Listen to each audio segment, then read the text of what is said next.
the first Saturday in June. Okay, gotcha. Okay, we're going to go live. Or are you live? What are we doing? We're getting ready to record, so let's do it. Good evening, everyone. Yay! It is Friday. And we are super excited to be here yet again with Doctor's Orders with our good buddy, Coach Carla, the transformation coach. We are part of a healthy living team, healthy living community, and it has been a marvelous journey. And that company is the Juice Plus Company, which is now 54 years old, 54 years young, because we keep innovating. And we have been around. We were the company that introduced smoke detectors in the US in 1970. We went into air filtration and water filtration. And then in 1993, with a divine connection with Dr. Smokey Santillo and the Juice Plus crew, Juice Plus was born. So I'm just going to turn it over to my very good friend, Coach Carla. Carla, the floor is all yours. Well, thank you so much. As usual, it is a plum-pleasing pleasure to be here with all of you. I'm Coach Carla Joy, and that's one of my best buddies, Ruthie Presley. Now, I know that some of you've heard my story, but just in case you haven't, um, the pivotal point for me was sitting in a cold uh, examination room, waiting for my doctor to come in to give me my results. My expectations, since I was the healthiest person I knew, even with my history of medical challenges, I thought I was healthy. And she told me that I had high blood pressure, high cholesterol, and prediabetes. And so all my illusions came screeching to a halt. And all my expectations of a healthy life also came to a halt. I got to tell you, I panicked, but then I prayed. And I prayed for healing. I prayed not to be managed. You see, I had walked through the halls with doctors and nurses, and I'd been at bedsides of so many patients who were being managed. They felt better, but no one ever got better. And I wanted to get better. You see, I was on a mission to make a difference in the lives of people. So I had to now go on a journey to find out answers for my health. Of course, I turned to Ruthie, who was already on a health journey and who was making wise choices. But I continued, I dragged one of my other besties along. And we tried different modalities, we searched, we got information, we read books. One of the books we'll actually mention tonight in tonight's presentation. But you know what? We had to debunk a whole series of myths. But it was not until my goddaughter, my favorite physical therapist, Jillian, introduced me to the documentary Forks Over Knives, and then Dr. Michael Greger's presentation, Uprooting the Cause of Disease, that I finally had scientific support for my hope. You know, I had a lot of faith that God could make something happen. And he put that faith to the test. But I finally had answers, answers that were not just in my mind, they were supported by science. So I started on my own journey of making one simple change at a time. I even developed from the information I was given the 6 pillars of health. You see, someone cared enough about me on my journey to introduce the Juice Plus products, concentrated fruits and vegetables in capsules. And I've got to tell you that across the board, no matter what people's medical differences they have, they all agree, the doctors all agree, that we all need more fruits and vegetables. So I tell you this story because I want you to know that I've been on this journey. Some people say, "Oh, you don't have a weight problem." I tell them, "I've lost 100 pounds." Okay, so it's the same 10 pounds over and over and over again. But I too have struggled with weight, with my skin, with my joints, with my vision, with my digestive system. And to be honest, I felt I had won the bad genes lottery. There were people in my family, close relatives, who had died of some of the 15 most common causes of death in the United States. And that's why I do what I do. I share with people the information that made a difference for me and helped me on my journey. It has also helped most of the people that you see on this call this evening. And I'm really glad that you're here because this evening I'm going to debunk some of the myths that that were around when I started my journey and are still around today. So I'm using as one of my references of information that was provided during the Food Revolution Network experience. So if you have an opportunity to take a look at some of those videos, you'll hear some of this information. One of the things that is very popular is ancestral eating, eating the way our ancestors did. Now, you may or may not believe in evolution, but we are more like great apes than we are like lions and tigers and bears. Would you agree with that? Well, in either case, when we look at even the gladiators, we were expecting to find that they were going to be big meat eaters, and it turns out that they were called the barley men. And so a lot of our ideas about ancestral eating are not really backed up by good science. It turns out that many of our ancestors were actually eating, we talk about hunter gatherers. Well, they were gatherers and occasionally they were hunters. In fact, the research suggests that until the Stone Age, when we learned how to break stones and use stones as implements, that's when we first developed some of the technology that would make it possible for us to even try to trap a big animal and eat it. But be that as it may, when we look at the research, we find that ancient sites where we can find skeletons and remains of cultures that they were eating up to 70 grams of fiber a day. And I hate to break it to you, but fiber doesn't come from meat.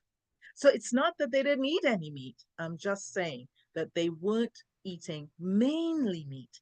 And so another um, eating pattern that has become very popular is this paleo idea or a keto idea. So the paleo idea is not really supported by the archaeology, and the keto idea that was the keto diet was originally developed to help people who had epilepsy. And I hope that none of you are suffering from that debilitating condition. But a lot of people have begun to think that when you're eating keto, that you have to eat mainly meat. And so one of the things that we have to look at is what does the research say? Well, a paleo diet has gained popularity, this according to Ocean Roberts, because it cuts out a lot of problematic foods like dairy, processed junk, artificial additives, and added sugar. And so that may be one of the reasons why people actually begin to feel better. The ketogenic diet, as I mentioned, was developed as a medical intervention for epilepsy, but the mainstream keto approach relies heavily on animal products, and the research shows that the long-term effects of eating large amounts of animal products can be problematic for your health. So um, meta-analyses show that following ketogenic diets that are high in animal products result in an increased risk of developing heart disease, cholesterol buildup, kidney failure, Alzheimer's disease, type 2 diabetes, and cancer. So just keep that in mind if that's one of the diets that you've been thinking about. Now, I told you I was going to mention an eating plan that I had thought about very carefully and maybe I got involved in as well. It's called the blood type diet. And at the time, there was indication that people who had a particular blood type might have certain reactions to particular foods. It turns out that there's still no good research to support the blood type diet. So the verdict is pretty clear that there's no consistent research to support that if you have a particular blood type that you should eat a particular eating plan. So, what else can we talk about next? There's an eating plan that's called Mediterranean. The problem, one researcher said, is that people give a name or a label to a particular way of eating, but that may not be how they are actually eating. When we examine the Mediterranean diet, it is usually a Mediterranean lifestyle that includes some of the six pillars of health: a lot of water, walking, resting, de stressing, reducing toxic compounds, a lot of community living, and eating more of a whole food, plant strong eating plan. So, if you're thinking that eating a lot of donuts and pastries and a lot of olive oil uh, gives you a Mediterranean diet, well, you may have to think again. So the way it is presented may not be the way it is being practiced. Um, Research shows that people who eat the most vegetables, if you were to just track their cognitive function, they age their cognitive age is 11 years less than other people. If you eat even 2 or 3 or 4 servings of fruits and vegetables a day, you are ahead of your workmates. So if you can make a fist, let's say your fist is 1 serving, you can get started by trying to add 2 or 3 or 4 servings of fruits and vegetables a day, and that can improve your cognitive function and it will bring you closer to an eating plan that research shows is helpful for you. Another misconception that we have, or something that everybody everybody knows, is that soy is bad for you, right? Have you heard that? That soy causes problems? Well, it turns out that it was really poor research that was taken to the extreme. Soy does have isoflavonoids that look like estrogens, isoflavone, sorry. And it turns out that the soy actually impacts the two estrogen receptors on our cells. It attaches to estrogen receptor 2 and reduces the estrogen's ability to attach to receptor 1. And you're like, Carla, you lost me. Estrogen receptors, soy, and isoflavones. The take home is that not only is soy not a problem, it is actually protective. In cultures that use soy a lot, they actually have lower risk of different types of cancer. Soy is actually protective against breast cancer, ovarian cancer, prostate cancer, and protects testosterone in men. In addition, the edamame, the original um, pea or bean from soy, is also high in protein. It's got about 20 grams of protein. So the phytoestrogens are not causing a problem. They are actually protective. And the edamame as a plant has a lot of anti-inflammatory products. So it reduces inflammation, it helps the gut microbiome, and it helps protect against some of the compounds that are found in animal products. So, for example, I believe a cup of, if you were to measure and try to get 20 grams of protein from animal products, you would also be exposed to pro inflammatory compounds. You'd also be exposed to a negative effect on the gut microbiome and to products that are known to trigger an increased risk of cancer. So, what about gluten? I'm glad you asked. Research shows that about 2% of the population have celiac disease. That is an autoimmune reaction to gluten. But what about the 98% of us, the rest of us? Well, there is um, a fraction of the population that has non celiac gluten sensitivity. So it's real. People are not making this up. But so far, the research shows that most people can can do fine with the gluten that they're exposed to. But once you start noticing that you have some kind of sensitivity, dialing it back can be an advantage.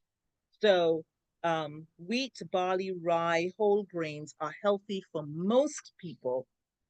If you think that you do have a gluten sensitivity, work with a health professional and they can help you dial back the sources of gluten. And then over a 6 to 9 month period, if you eliminate all the sources of gluten and then you start adding them back in small amounts, you can begin to, with the help of your health professional, determine whether it was the gluten or if it was something else. I have a couple more things I wanted to talk about. A lot of people ask about sodium, and it turns out that the research shows that 75% of the sodium in our diet does not come from the table salt that we sprinkle, the salt that we sprinkle on our food when we're sitting down to eat. It actually comes from food that has been prepared outside of the home. So when you think about sauces, things that have been prepared in jars, things that you prepared meals outside of the home, many of them you don't even know how much sodium is actually in those prepared meals. And that's where the bulk of the sodium that is causing problems in people's health, that's where the bulk of it comes from. So if you're going through a process of reducing salt, one of the first things that you would have to look at is what are you eating that comes in jars, that comes prepared, or how much are you eating out? Because you can control the amount of salt that you put in the food at home that you're cooking. And you could cook without salt and just add salt at the table, and that's usually enough. But when you eat out, you really don't have that type of control. And keep in mind that salt and sodium and potassium, they work together. They're like counterbalances. One does one thing and the other does the opposite. And so where do you get potassium? Well, it actually comes from plants. So the sodium and the potassium that you need if you're eating a whole food plant-based eating plan, then you will get enough of the sodium and potassium that you need, and you won't have too much of it. I'd like to close out this section talking about dairy and calcium. Um, it turns out that large portions of many populations are lactose intolerant. That means their bodies do not have the enzymes to properly digest the sugars that are part of milk and dairy products. Now you can say, well, let's take the sugar out or let's add the enzyme. But your body wasn't designed to digest those um, those substances. Now, when we were babies, we had the enzyme, but as we grew older, the enzyme production reduced and completely went away. We all got weaned from milk. And so we do not need milk because there are populations who do not have milk as part of their diet and they grow up strong and healthy. And our focus on milk has actually been counterproductive. There are a couple of things to keep in mind.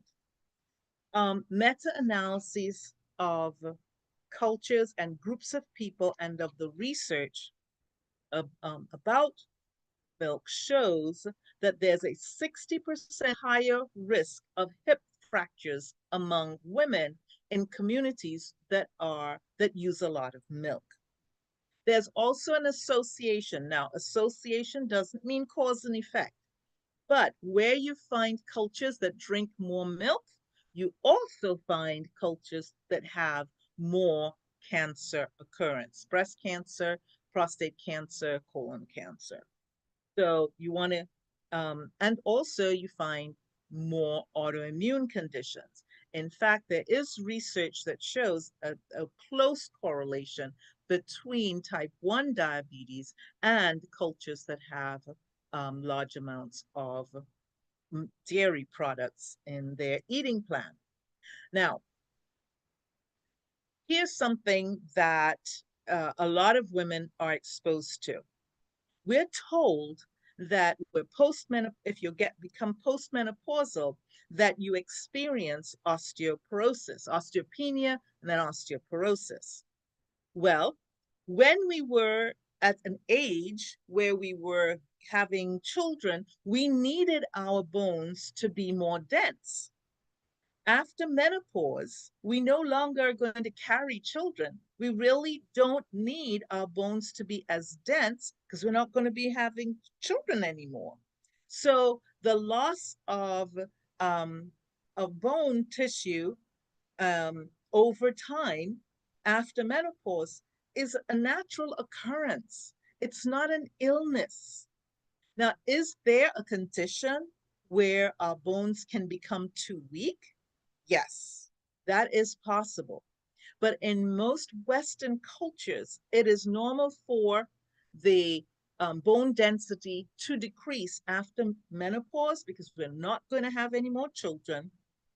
And in cultures where we have the higher milk consumption, as I shared with you, there is a greater increase in the risk of fractures. So milk is not protecting us from osteoporosis, osteopenia and osteoporosis. It's actually in contributing to, based on the research, contributing to an increased risk of bone damage. So there's also research that suggests that every half serving or more of regular milk a day is associated with a 9% increased risk of dying from cardiovascular disease, an 11% risk of dying from cancer, an 11% increased risk of dying from all causes altogether. So the information that I've been sharing with you today is not for to replace a conversation with your medical professional. In fact, I hope you take this recording and you share it with them because some of this information they may not know. And this way, you guys can have a dialogue about what changes that you're going to make. You know, we've been told that we need milk for calcium, and it turns out that it's not working the way we were told. And that's why I shared all of this information with you today. It's because we really need to know the truth. And knowing the truth, we can make some better decisions. And when we make those better decisions, we can have, we can take back control of our lives. So I hope that you're seeing my screen and I wanted to I shared some of the I shared some of the issues. We've got bad information. Sorry, my computer is a little slow. Come on, computer.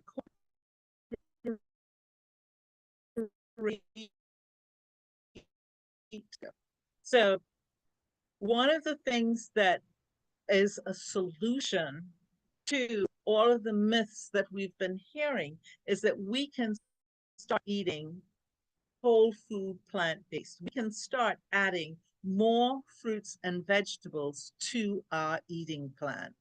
Well, what's that going to look like? You can get started by, at first, just filling half of your plate with fruits and vegetables at every meal. That is even supported by some of the American Cancer Society, the USDA. They agree that we need more fruits and vegetables, but we can go one step further. And I'm really glad that you're listening tonight, because the Juice Plus company has come up with some ways that we can help you add more fruits and vegetables to your eating plan. You know, many times people think, well, oh, it's going to be so expensive. We know that um, caring for illness is expensive. And what we want to do is, let's take care of our health and reduce the expense of illness. And we can help you do that by adding more fruits and vegetables to what we eat every day. It's hard to duplicate nature. So instead of trying to duplicate nature, let's just use fresh fruits, vegetables, berries grown in pristine conditions. We know the farmers that produce the fruits and vegetables, and they don't pick them until they are completely ripe. When they do, that means that they retain all the nutrients. And now you can have access to those concentrated fruits, vegetables, and berries in capsules, in chewables, and in our new superfood.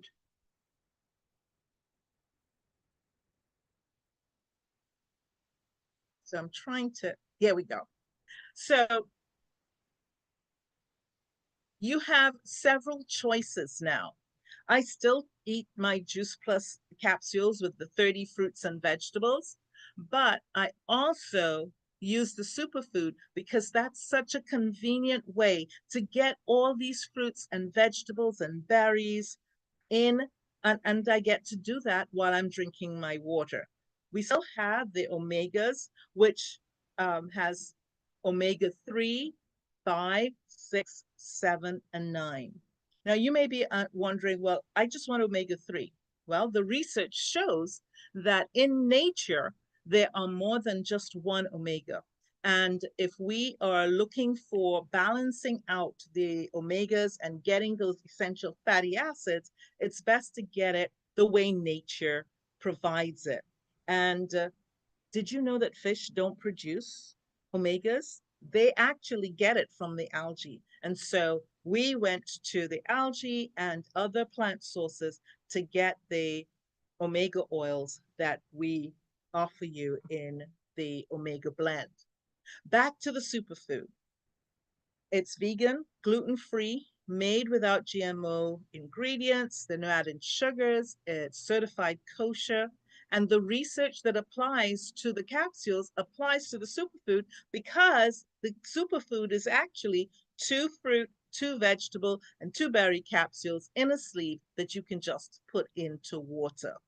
So I'm sharing this about with you because it is worth the investment to add more fruits and vegetables to your eating plan in a convenient format so that you can get the nutrients that you need.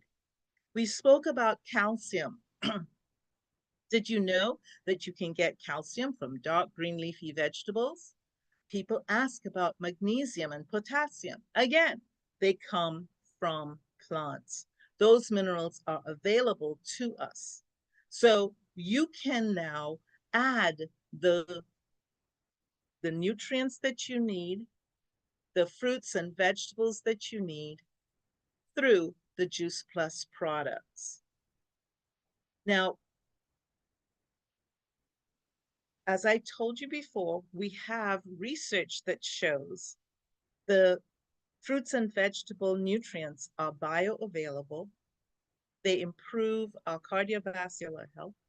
They support the immune system.